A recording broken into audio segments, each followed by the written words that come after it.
porque están encendidos, tienen la pasión y nada más efectivo que eso. Ellos han sido testigos del poder transformador de Cristo y por eso ellos pueden ser mejores herramientas. ¿Qué tal si les enseñamos desde el comienzo cómo compartir la fe? Estamos creando un arma letal contra el enemigo. Entonces, cuando formamos iglesia, en el proceso estamos ayudando a desarrollar líderes. Y claro, eso es correr ciertos riesgos. Es correr el riesgo de que un nuevo creyente de pronto quiera abrir un grupo en su casa. Y es un riesgo que corremos, ¿cierto? Un amigo mío muy querido por mí, pero él me quiere más a mí que yo a él, se acercó a una mujer para compartir el evangelio, le compartió el evangelio y ¿qué cree? Una hora a lo sumo más tarde, ella estaba predicándole a la gente de su pueblo y les dijo, conocí a Cristo y después la gente vino, donde estaba mi amigo, saben la historia, ¿verdad? Juan capítulo 4, la mujer samaritana, vino y les dijo, la gente dijo, ahora no solamente por lo que tú nos dijiste, sino porque nosotros mismos hemos experimentado que este es el Mesías. Nueva creyente, no tuvo tiempo de ir al instituto bíblico, no tuvo tiempo de ir a la capacitación, no tuvo tiempo de nada de eso, sino que su convicción en Cristo la llevó a compartir la fe. Bueno, eso puede pasar hoy mismo porque es el mismo Dios. Y si nosotros trabajamos de esa manera, entonces vamos a desarrollar gente con esa capacidad. Además que vamos a desarrollar líderes. Porque usted puede pensar, si usted es pastor, no sé cuántos pastores hay aquí, pero hay muchos, no muchos, hay suficientes, no hay muchos. De pronto usted dice, esto me va a dar un trabajo enorme. Pero si usted empieza a formar a los líderes desde el momento en que nacen espiritualmente, el trabajo va a ser compartido entre sus líderes y usted. Pasó el tiempo en que los pastores tenían que hacerlo todo. Mucha gente dice, oye, pastor, aquí traje a esta persona porque usted le predique y pues no es trabajo de todos. Entonces, este proceso nos ayuda a cumplir con la gran comisión, a desarrollar líderes, a establecer iglesias, a cerrar la puerta trasera de las iglesias, estableciendo un programa discipular, y nos ayuda a ser fieles en el llamado del Señor a ser discípulos. Porque como ustedes han escuchado ya, el 98% de los creyentes no comparte su fe. 98%. Eso es bien triste. Ahora hay razones por las cuales no lo hacen y en una parte del entrenamiento enseñamos cuatro razones de esas y ayudamos a resolverlas. Y mañana vamos a trabajar un poquito en ese sentido.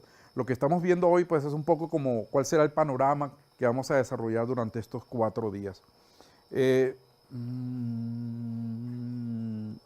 A ver, aquí está.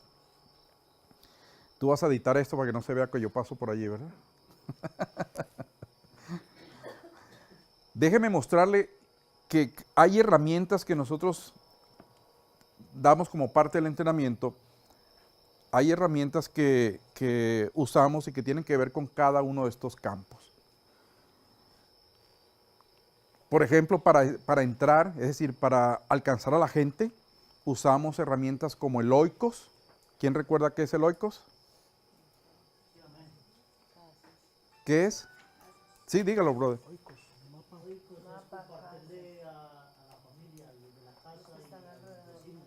Ok, esa es la esfera de influencia. La esfera de influencia. Nuestra esfera de influencia la llamamos Oikos. Oikos quiere decir casa. Y en el sentido extenso quiere decir la esfera de influencia. Si usted busca un libro de sociología, los sociólogos hoy en día están hablando de los oikos, es decir, la esfera de influencia que cada uno de nosotros tiene, amigos, familiares, vecinos. Esa es una herramienta que enseñamos a utilizar para entrar, para ir y hablar con la gente. ¿Con quién vamos a empezar a hablar? Bueno, enseñamos acerca del oikos. Luego, otra herramienta que usamos es aprender lo que es la persona de paz y las casas de paz. Eso es lo que quiere decir esas iniciales allí que parecen malas palabras, pero no lo son. Las personas de paz y las casas de paz. Gente que ya está lista para que le compartamos el evangelio. A eso le llamamos persona de paz. Y a los hogares que nos abren las puertas para tener un estudio bíblico, para iniciar una célula en esa casa, lo que llamamos tradicionalmente células o grupos en casa, que realmente son iglesias en semilla, a eso los llamamos casas de paz. Entonces, cuando usted encuentra una casa que se abre para tener un estudio bíblico, para comenzar a estudiar la Biblia ahí, esa es una casa de paz. Cuando usted encuentra a alguien que está listo para escuchar el Evangelio y aceptar a Cristo, eso es una persona de paz. Entonces, enseñamos cómo entrar en el primer campo. En el segundo campo, enseñamos a utilizar nuestro testimonio en 15 segundos solamente. Anderson, ¿cómo es tu testimonio en 15 segundos? Me cogí desprevenido. Hubo un tiempo en mi vida en que me sentía solo y sin ningún propósito, pero conocí a Cristo y decidí seguirlo. Ahora Él es mi mejor amigo y me ha dado un propósito para vivir. ¿Tienes una historia parecida a la mía? Fíjese, eso es menos de 15 segundos y él dijo al principio, me agarraste desprevenido, pero inmediatamente pudo dar su testimonio. A nosotros muchas veces nos agarran desprevenidos porque alguien nos pregunta algo y no sabemos cómo entrar, o vamos en la buceta y cómo empiezo a hablar del Evangelio y no sé cómo hacerlo. Y cuando ya descubrí una manera, llegó el tiempo de bajarse y se bajó y ya no tuve tiempo. Cuando tenemos una herramienta como esa, eso nos ayuda para comenzar una conversación espiritual. Vamos a hablar más de eso. La otra herramienta que utilizamos son los 3 círculos. Los 3 círculos es para presentar el Evangelio. Esa es la herramienta que utilizamos para presentar el Evangelio. Es una herramienta sencilla, reproducible, transferible y bíblica. Es una herramienta totalmente sencilla, donde no necesitamos memorizar nada más allá de la herramienta, lo cual nos da apertura, porque a veces cuando uno dice, bueno, vamos a presentar el Evangelio usando tal herramienta, que hay muchas de esas, seguro que ustedes han hecho muchos cursos, pero hay que memorizar muchos versículos, hay que memorizar tal o cual cosa. Aquí esto es tan sencillo que cualquier persona, aunque tenga problemas de memoria, puede aprenderlo y puede utilizarlo. Y la efectividad es impresionante, es increíble. Vamos a enseñar eso que tiene que ver con herramientas para el segundo campo. En el tercer campo, que es el campo de discipular, vamos a enseñar los 3 tercios, usamos los 3 tercios, usamos el discipulado a corto plazo y el discipulado a largo plazo. Los 3 tercios, el discipulado a corto plazo y el discipulado a largo plazo.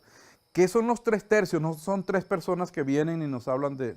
Los 3 tercios es un mecanismo para discipular usando por lo menos 1 hora en casa, dividiendo esa hora en 3 partes y haciendo el estudio bíblico, el establecimiento de metas y algunas otras cosas que hacemos que permiten que la persona salga de allí con el propósito de cambiar algo en su vida, de hacer algo en su vida, de tomar una acción, una meta específica.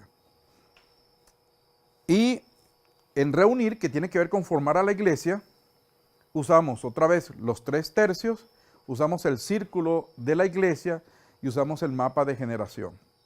Los 3 tercios ya los expliqué, es una metodología para tener el estudio bíblico. Esos son los 3 tercios, creo que no lo había dicho, ¿verdad? Una metodología para tener el estudio bíblico.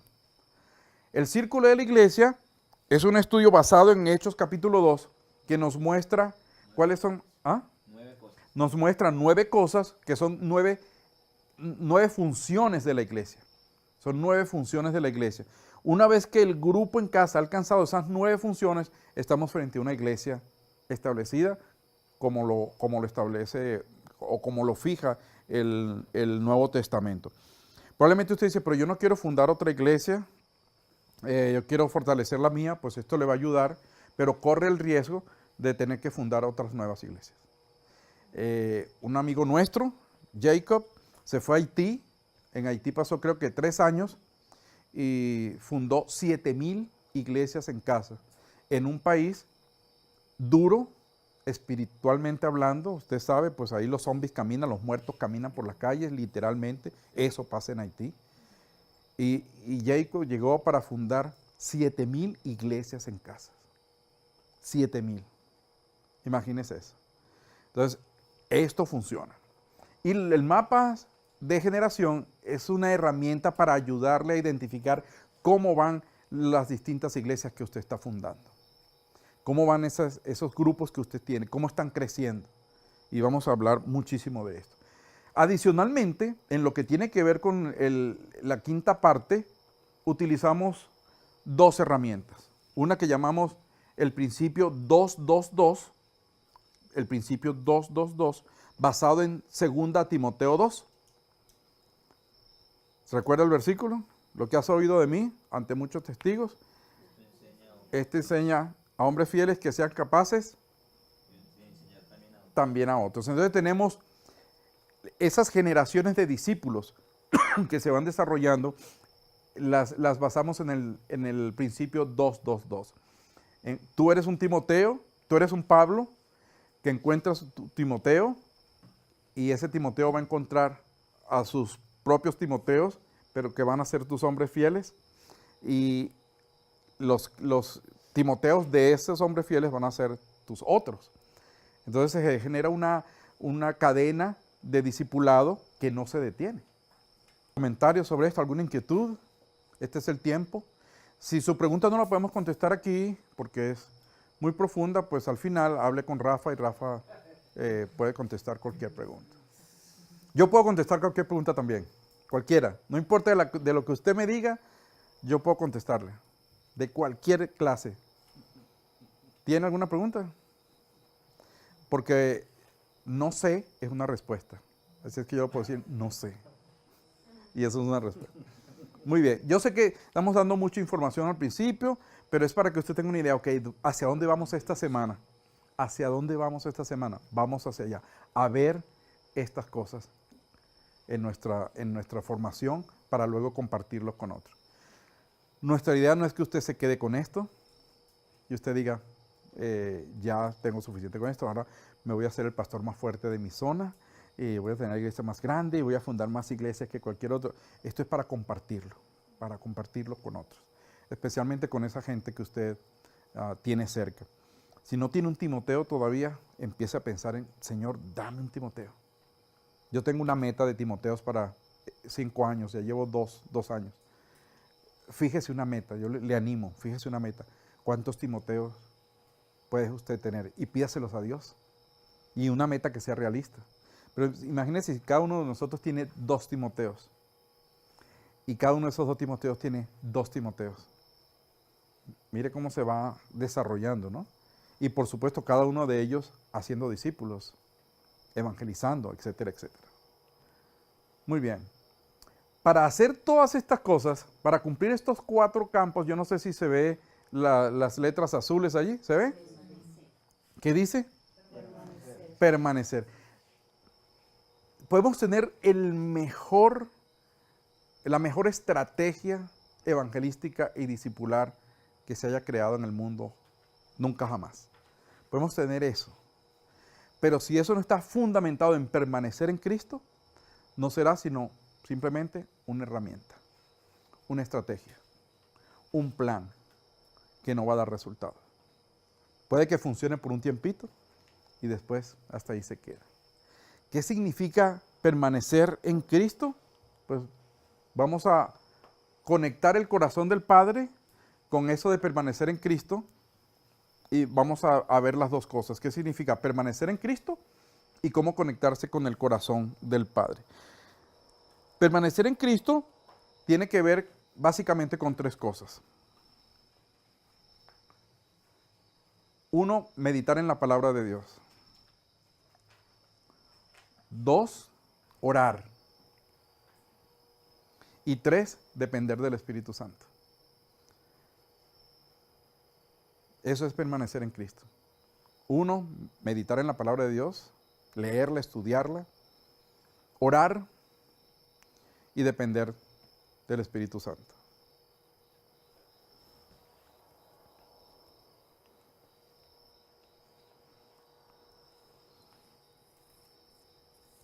¿Cómo ligamos eso con el corazón del Padre?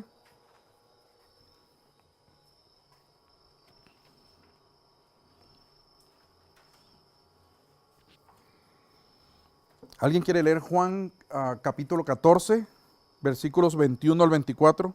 Juan capítulo 14, versículos 21 al 24. Si trajo Biblia. Si no trajo Biblia, acérquese a un creyente que seguramente trajo Biblia.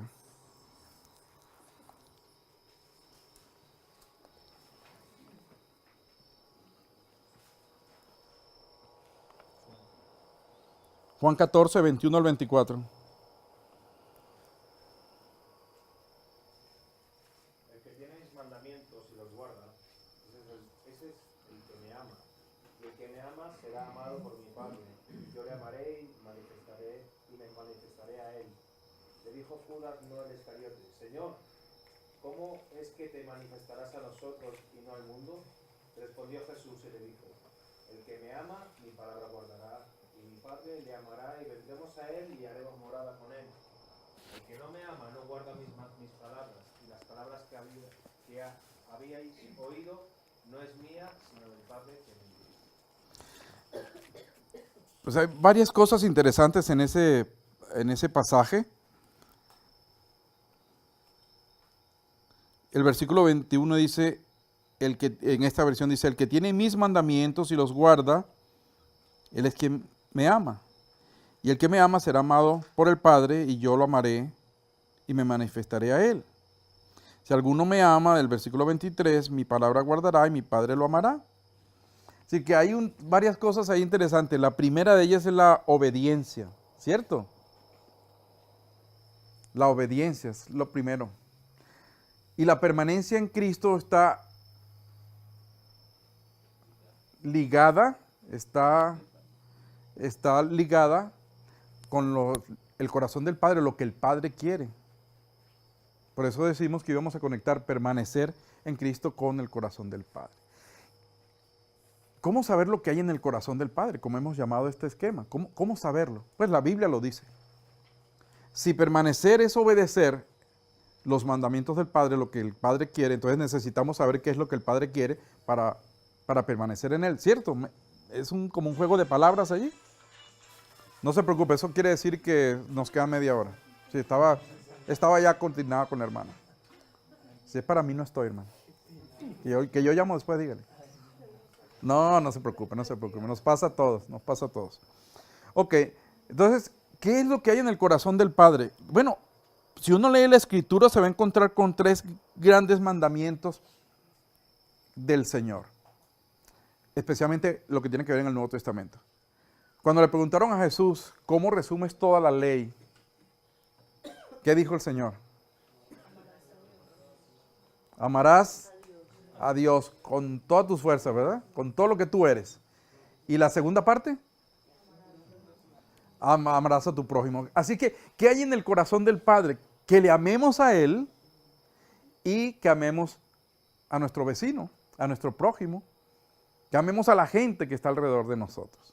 A veces es difícil, ¿verdad? Pero es lo que está en el corazón de Dios, que le amemos a Él y que amemos al prójimo.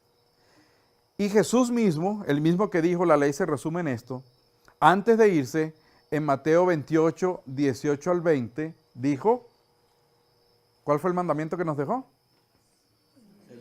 Hacer discípulos. Así es que, ¿qué hay en el corazón del Padre? 1, que le amemos a Él. 2, que amemos al prójimo. Y 3, que hagamos discípulos. Si quiere la base bíblica de eso, Mateo 22, 37 al 40, para los 2 primeros. Mateo 22, 37 al 40. Y para el último, de amar al prójimo, a la gente, está en Mateo 28, 18 al 20. Entonces Jesús dijo en Juan 14, bueno, si ustedes me aman, permanezcan en mí, obedézcanme, obedezcan los mandamientos del Señor y estaremos conectados. Así es que encontramos esto. Un capítulo de la Biblia que habla sobre permanecer en Cristo es Juan capítulo 15. Es el capítulo por excelencia que habla de permanecer en Cristo. ¿Usted recuerda Juan 15 que habla de eso? La vid, exactamente. Vamos a estudiar ese capítulo hoy. Vamos a estudiarlo. Vamos a tratar de leer ese capítulo y podemos hacerlo por mesa. Mire, sí, vamos a empezar a trabajar.